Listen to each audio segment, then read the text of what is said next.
کیا ماؤں نے لال جنے تھے؟ کیا دھرتی نے انسان دیکھے تھے؟ آج تک دنیا ایسا بادشاہ نہ دکھا سکی جو 22 لاکھ مربع میل پہ حکومت کر کے مسجد میں جھاڑو دے رہا ہو، جو 22 لاکھ مربع میل پر حکومت کر کے پانی کی مشق کندھے پہ اٹھا کے بیوہ عورتوں کے گھر میں گھڑوں میں پانی بھرنے جا رہا ہو۔ امیر المومنین کہاں جا رہے ہو؟ فلاں اماں کے گھڑے میں پانی بھرنے جا رہا ہوں، فلاں کے گھر میں پانی بھرنے جا رہا ہوں۔ 22 لاکھ مربع میل پہ حکومت کر کے دھرتی نے ایسا بادشاہ نہیں دیکھا جو اونٹ چراتا پھر رہا ہو، اور جو بیت المال کا اونٹ گم ہوا چولے کو باندھا اور دوڑ لگائی، آگے احنف بن قیس ملے، ارے کہاں جا رہے ہو امیر المومنین؟ کہ تو بھی آجا، بیت المال کا اونٹ گم ہو گیا ہے، مل کے تلاش کریں۔ پتہ نہیں کتنے مسلمانوں کا اس میں حصہ ہے۔ دھرتی ایسا بادشاہ نہ دکھا سکے گی، نہ دکھا سکے گی، کوئی ایسا آیا ہی نہیں ہے کہ جو اتنی بڑی سلطنت کا مالک ہو اور کیکر کے درخت کے نیچے بغیر پیروں کے سو رہا ہو۔ یہ ہمارے چھوٹے چھوٹے حکمران، ووٹوں کے ذریعے سے کرسیوں پر بیٹھنے والے، ان بے وقوفوں کے آگے بھی پہرے، پیچھے بھی پہرے، دائیں بھی پہرے، بائیں بھی پہرے، اوپر بھی پہرے، ان کی گاڑیاں بھی بلٹ پروف، یہ پھر بھی ڈرتے ڈرتے جا رہے کہ انہوں نے ظلم کیا، یہ اپنی ذات میں خوف زدہ ہو گئے۔ عمر نے اپنے نام کے ساتھ فاروق کا لقب آپ نے کہا عمر فرق بین الحق والباطل، عمر وہ عمر ہے جس نے حق اور باطل میں فرق کر کے دکھا دیا، اس لیے یہ فاروق ہے، اس نے حق اور باطل میں فرق کر کے دکھایا، یہ فاروق ہے۔ حسن بصری فرمایا کرتے تھے اپنی محفلوں کو عمر کے ذکر سے سجاؤ۔ حضرت عائشہ فرمایا کرتی تھیں عمر کے تذکرے کیا کرو، کہ جب عمر کا تذکرہ ہوتا ہے تو عدل کا تذکرہ ہوتا ہے، جب عدل کا تذکرہ ہوتا ہے تو اللہ کا تذکرہ ہوتا ہے۔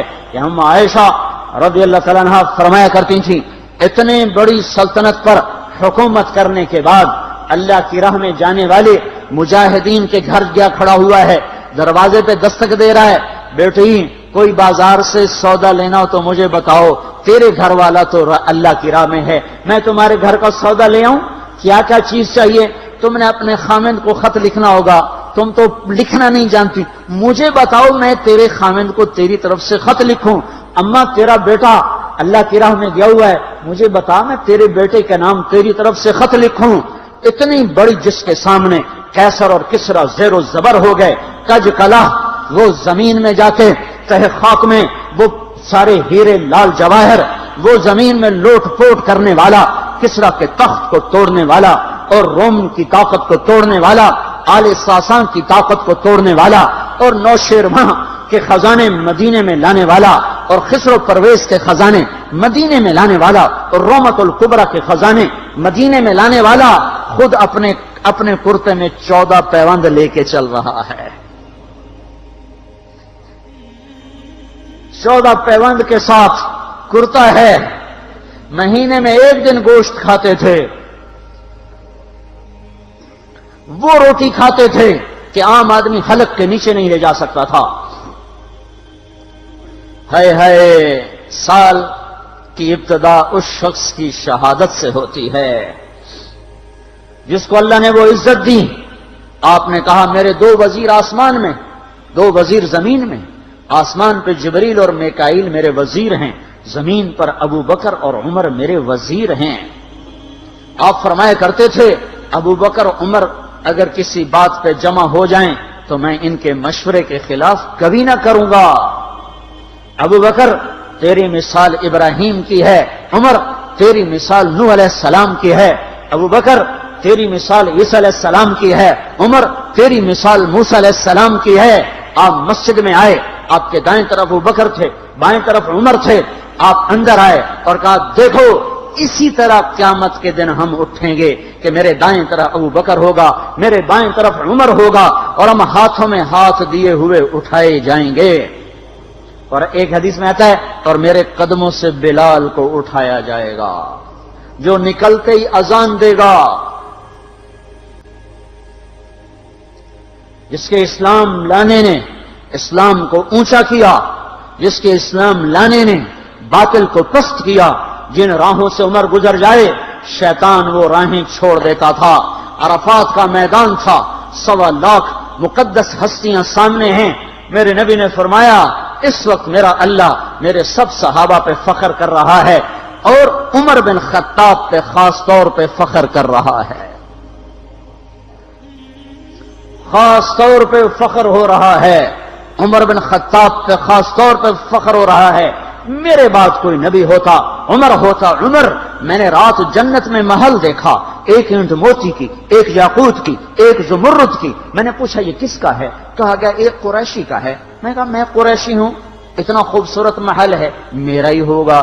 جب جانے لگا تو فرشتے نے کہا یہ آپ کے غلام عمر بن خطاب کا ہے۔ وہ کیا مبارک لوگ ہیں کہ جنہیں نبی کے گھر میں قبر نصیب ہو، ایک طرف ایک ساتھی، ایک طرف دوسرا ساتھی، جن کو نبی کے دو پہلوؤں میں جگہ ملی ہو۔ وہ کیسی عظیم ہستیاں، اتنی بڑی سلطنت کا مالک اور اتنے بڑے عدل کی نشانی بن کر مدینے میں مسجد میں بیٹھے رو رہے ہیں۔ امیر المومنین کیوں رو رہے ہو؟ کہا دجلہ کے کنارے کتا بھی پیاسا مر گیا تو پوچھ تو عمر کی ہوگی، فرات کے کنارے کتا بھی پیاسا مر گیا تو پوچھ تو عمر کی ہوگی۔ راتوں کو پہرے دیے جا رہے ہیں، راتوں کو خبرگیری کی جا رہی ہے۔ مدینے کے باہر ایک خیمہ ملتا ہے، چند بچے ملتے ہیں جو رو رہے ہیں۔ ایک عورت ہانڈی چڑھا کے ڈوئی پھیر رہی ہے۔ پوچھتے ہیں بہن یہ بچے کیوں رو رہے ہیں؟ کہ یہ بھوک سے رو رہے ہیں۔ ہانڈی میں کیا ہے؟ پانی، کچھ بھی نہیں۔ کیوں چڑھایا ہوا ہے؟ بہلانے کے لیے۔ سو جائیں گے روتے روتے، میرا اور عمر کا اللہ کے ہاں فیصلہ ہوگا۔ تو عمر کی ہچکیاں بن گئی کہ عمر کو بہن تیرے حال کی کیا خبر؟ کہ پھر ہمارا بادشاہ کیوں بنا ہے؟ اگر ہمارے حال کی خبر نہیں لیتا تو ہمارا خلیفہ کیوں بنا ہے؟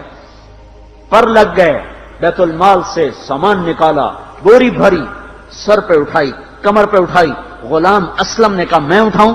کہ قیامت کے دن بھی میرا وزن تو اٹھائے گا۔ اسی طرح بھاگے ہوئے آئے، پنیر نکالا، آٹا نکالا، گھی نکالا، شہد نکالا، ڈال کے ہانڈی میں نیچے آگ، خود دھواں گیلی لکڑیوں میں پھونکے مار مار مار آگ جلائی، حلوہ تیار کیا، پھر پلیٹوں میں ڈال ڈال کے بچوں کو کھلایا۔ وہ عورت کہنے لگی کاش عمر کی بجائے تو خلیفہ ہوتا۔ تو یہ نہیں کہا کہ میں ہی عمر ہوں، میں ہی عمر ہوں۔ فرمایا جب کل تو امیر المومنین سے ملے گی تو مجھے بھی وہیں دیکھ لے گی، مجھے بھی وہیں پا لے گی۔ پھر وہاں بیٹھ کے دیکھتے رہے، اٹھ کے چل دیے۔ بچے ہنسنے لگے، کھیلنے لگے تو اپنے غلام سے فرمایا میں نے انہیں روتا دیکھا تھا، میرا جی چاہا میں انہیں ہنستا بھی دیکھوں۔ 22 لاکھ مربع میل پہ اسلام پھیلا کر حکومت اس سے بھی بڑے علاقے میں لوگوں نے کی۔ چنگیز نے اس سے زیادہ فتوحات کی، محمود غزنوی نے اس سے زیادہ کی، سکندر تیمور نے اس سے زیادہ کی۔ پر فتوحات کر کے یوں خدمت کر رہا ہو، پانی بھر رہا ہو، اونٹ چرا رہا ہو، امامت کرا رہا ہو، 14 پیوند لگے کپڑوں کے ساتھ خلافت کے تخت پر بیٹھا ہوا ہو، یہ دھرتی میں پھر کوئی نہیں آئے گا۔ ہے نماز میں خنجر لگا، نماز پڑھاتے ہوئے 27 ذوالحج، 27، 28، 29 یکم کو انتقال ہوا۔ یکم محرم موت کے آثار گہرے نظر آئے۔ بیٹے کو بلایا کہ بیٹا جاؤ اما عائشہ سے پوچھ کے آؤ کہ عمر اپنے ساتھیوں کے ساتھ دفن ہونے کی اجازت چاہتا ہے۔ امیر المومنین کے لقب سے بات نہ کرنا، عمر کہنا۔ عمر، اب میں امیر المومنین نہیں رہا۔ جب وہ پوچھنے گئے تو حضرت عائشہ رو رہی تھیں۔ انہوں نے عرض کی اما جان میرا باپ اپنے ساتھیوں کا پڑوس چاہتا ہے۔ انہوں نے فرمایا یہ جگہ تو میں نے اپنے لیے رکھی تھی، لیکن اگر عمر چاہتے ہیں تو ان کو مجھ پر فضیلت ہے، میں ان کے لیے دستبردار ہوں۔ انہوں نے واپس آ کر خوشخبری سنائی، مبارک ہو اجازت مل گئی۔ کہ نہیں شاید میرے شرم میں اجازت دی ہو، جب مر جاؤں تو مجھے دوبارہ دروازے کے سامنے رکھ کر پھر جا کے پوچھنا، اس وقت اجازت ملے تو پھر لے جانا، ورنہ مجھے بقیع کی طرف لوٹا دینا۔ اتنے میں حضرت علی آئے، پریشان دیکھا، عمر کیوں موت سے ڈر گئے؟ کہ نہیں، موت کے بعد کی گھاٹی سے ڈر رہا ہوں۔ کہ ڈرو نہیں، میرے ان کانوں نے سنا ہے اور اتنی دفعہ سنا ہے کہ میں گن نہیں سکتا کہ اللہ کے نبی فرمایا کرتے تھے ابو بکر اور عمر جنت کے بڑی عمر کے لوگوں کے سردار ہیں۔ آپ نے فرمایا تو اس بات کی گواہی دے گا؟ کہ میں بھی دوں گا، میرا بیٹا حسن بھی دے گا۔ امام حسن بھی ساتھ تھے۔ کہ میں بھی دوں گا، میرا بیٹا حسن بھی گواہی دے گا۔ پھر بھی ہے جو جنت کی بشارتیں لیے ہوئے ہیں، 10 مبشرہ، ابو بکر جنتی، عمر جنتی، عثمان جنتی، علی جنتی، طلحہ جنتی، زبیر جنتی، ابو عبد الرحمن بن عوف جنتی، ابو عبیدہ بن جراح جنتی، سعید بن زید جنتی۔ آپ نے نام لے کر گنے، نام لے کر گن کر کہا، سنو ابو بکر جنتی ہے، عمر جنتی ہے، عثمان جنتی ہے، علی جنتی ہے، طلحہ جنتی ہے، زبیر جنتی ہے، سعد بن ابی وقاص جنتی ہے، عبد الرحمن بن عوف جنتی ہے، ابو عبیدہ بن جراح جنتی ہے، سعید بن زید جنتی ہے۔ میں ان سے راضی ہوں، لوگوں ان کا حق پہچانو، میں ان سے راضی ہوں، میں ان سے راضی ہوں۔ پھر آپ نے فرمایا اگر تم نے ان کے بارے میں کسی ایک کے بارے میں بھی دل میں بغض لے کر مر گئے، اور تم نے اتنی بندگی کی تھی کہ سوکھ کے کانٹا ہو گئے تھے، روزے اتنے رکھے تھے کہ پیٹ کمر کو لگ گیا تھا، سجدے اتنے کیے تھے کہ تمہارے ماتھے اور گھٹنوں پر پتھروں جیسے نشان پڑ گئے تھے، اتنا کچھ کر کے ان 10 میں سے کسی ایک کا بغض لے کر اگر تم مر گئے تو اللہ تمہیں منہ کے بل جہنم میں گرا دے گا۔ لوگوں میں ان سے راضی ہوں، ان کا حق پہچانو، جن کو اللہ بھی رضا کے پروانے دے رہا ہو، جن کو اللہ کا رسول رضا کے پروانے دے رہا ہو، جن کو وزارت کا شرف مل چکا ہو، نبی کے پہلو میں قبر جن کی بننے کا اعلان ہو چکا ہو، وہ موت پر کیا کہہ رہا ہے؟ موت پہ کیا کہہ رہا ہے؟ اپنے بیٹے سے کہا میرا سر زمین پہ ڈال دے۔ ان کی گود میں سر تھا عبداللہ بن عمر، تو انہوں نے گود سے ہٹا کر پنڈلی پہ رکھ لیا، یہاں رکھ لیا۔ چلے گئے، کیا کہہ رہا ہوں سنتے نہیں ہو، زمین پہ ڈال دو۔ تو انہوں نے زمین پہ ڈالا تو اپنے چہرے کو مٹی میں رکھ دیا اور ایسے ملنے لگے اور کہنے لگے اے میرے رب، اگر تو نے عمر کو معاف نہ کیا تو عمر ہلاک ہو جائے۔ ویل لک یا عمر ولأمک ان لم یغفر لک ربک، عمر تیری ہلاکت ہے اگر تیرے رب نے تجھے معاف نہ کیا۔ یہ کہتے کہتے کہتے جان دے دی۔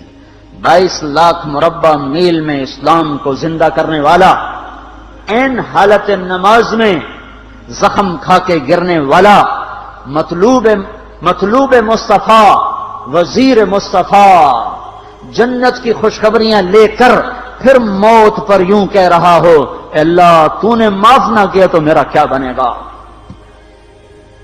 کیا بے طلبی ہے۔ ان کے بیٹے خلافت کے اہل، ان کے بہنوئی سعید بن زید 10 مبشرہ میں سے دونوں کے نام کاٹ دیے کہ یہ 6 ہیں جن سے اللہ کا رسول راضی تھا، جس کو چاہو خلیفہ بنا دو، جس کو چاہو حکومت دے دو، نہ میرے بیٹے کو ملے گی نہ سعید بن زید کو ملے گی۔ کسی نے کہا شوشہ چھوڑا، آپ کا بیٹا بھی تو بہت قابل ہے، اسی کو بنا دیں۔ تو اسے تو طلاق دینا نہیں آتا، حکومت کہاں سے چلائے گا؟ یہ ایک واقعہ کی طرف اشارہ کیا ہے، اس کے پیچھے ایک واقعہ ہے جس کو انہوں نے یاد کر کے فرمایا وہ تو طلاق دینا نہیں جانتا، وہ حکومت کیا چلائے گا؟ حالانکہ بڑے صحابہ میں عبداللہ بن عمر کا مقام ہے۔ ہے جنازہ صہیب رومی نے پڑھایا، دروازے کے سامنے لا کے رکھ دیا گیا، سب لوگ جنازے کے ساتھ کھڑے ہو گئے، عبداللہ بن عمر اکیلے آگے گئے، دروازے پر دستک دی تو اما جان میرا باپ عمر بن خطاب دروازے پہ حاضر ہو چکا ہے، اندر آنے کی اجازت چاہتا ہے۔ تو عائشہ رضی اللہ تعالیٰ نے اپنی چادر کو اٹھایا اور روتے ہوئے باہر نکل گئیں۔ پھر لوگ اندر داخل ہوئے، قبر کھودی گئی، قبر کھودتے ہوئے عبداللہ بن عباس بھی قبر کے کھودنے میں شریک تھے، تو کہتے میرے کندھے پہ کسی نے ہاتھ رکھا، میں نے پیچھے مڑ کے دیکھا تو علی رضی اللہ تعالیٰ عنہ کھڑے رو رہے تھے اور فرما رہے تھے مجھے پتا تھا تو یہیں آئے گا، یہاں تیرے سوا کوئی نہیں آ سکتا، کہ میں نے ایک دفعہ نہیں کتنی دفعہ میں نے اللہ کے نبی سے یہ بات کا تکرار سنا، میں ابو بکر اور عمر، اس کا اتنا تکرار سنا ہے میں نے کہ مجھے یقین تھا یہیں آئے گا، تو اور کہیں نہیں جا سکتا۔ میرے بھائیوں، غفلت سے باہر آ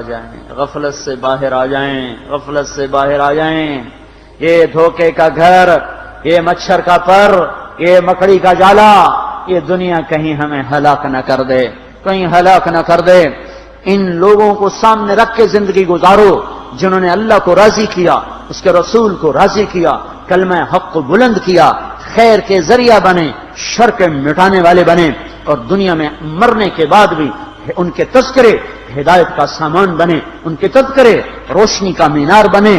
ان کے پیچھے چلو، مغرب کے اندھیروں کی طرف مت دوڑو، وہاں تو سورج بھی ڈوب جاتا ہے، مغرب میں تو سورج بھی ڈوب جاتا ہے، اور تمہیں پکار کے کہتا ہے مغرب کی طرف نہ آنا، ادھر اندھیرا ہے، میں یہاں گم ہو گیا، تم کون سا سراغ ڈھونڈنے آئے ہو؟ دوڑو اللہ اس کے رسول کی پاک زندگی کی طرف، اس کے پاک صحابہ کی زندگی کی طرف، جن کو اللہ نے مرنے سے پہلے جنت ہاتھ میں دے دی، جنت کی بشارت دے دی۔